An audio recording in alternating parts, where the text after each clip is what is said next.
नमस्कार, जनमन टाइम्स में आपका स्वागत है। खबर मैहर जिले से जुड़ी हुई है, जहां बीजेपी संगठन ने अपने पदाधिकारियों की कुछ दिन पहले लिस्ट जारी कर दी और इस लिस्ट में पुराने और लंबे समय से बीजेपी का झंडा उठाने वाले नेताओं की जगह सत्ता के शिखर में आगे बढ़ती हुई बीजेपी ने कुछ युवा चेहरों के अलावा सभी पैराशूट लैंडिंग वाले नए चेहरों को तरजीह दे दी है। इस लिस्ट को अगर गौर से देखें और आकलन करें तो मैहर जिले के बीजेपी के जिलाध्यक्ष कमलेश सुहाने की नई टीम में एक आध नाम छोड़ दिया जाए तो एक आध नाम कमलेश सुहाने के हैं, बाकी नाम बीजेपी से विधायक श्रीकांत चतुर्वेदी और सांसद गणेश सिंह के नजदीकी लोगों के।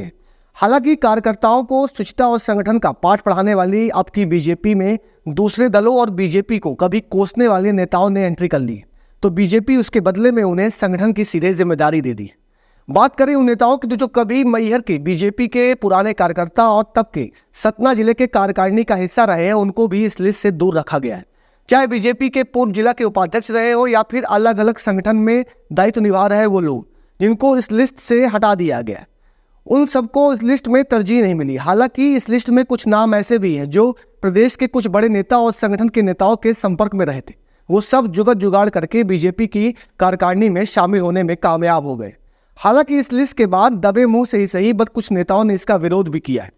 पर बीजेपी जैसी पार्टी में अंत में सब कुछ ठीक हो जाया करता है और बड़े नेताओं से आगे सबका ध्यान रखने का आश्वासन मिल जाता है। इस कारण बीजेपी में खुले तौर पर कोई सामने नहीं आता है, पर इन तमाम चीज़ों से संघर्ष कर रहे नेताओं का मनोबल जरूर प्रभावित होता है और उनका मनोबल कहीं ना कहीं टूट जाता है। हालांकि कमलेश सुहाने की नई टीम में मैहर जिले में आने वाले अमरपाटन, रामनगर सहित सभी क्षेत्रों के नाम शामिल हैं।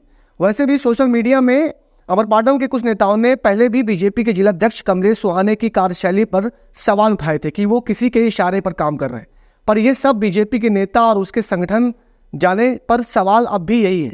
पुराने नेताओं को जिस तरह बीजेपी दरकिनार कर रही है, उससे क्या बीजेपी को आगे नुकसान होने की संभावना है, ये तो आने वाले वक्त में पता चल जाएगा।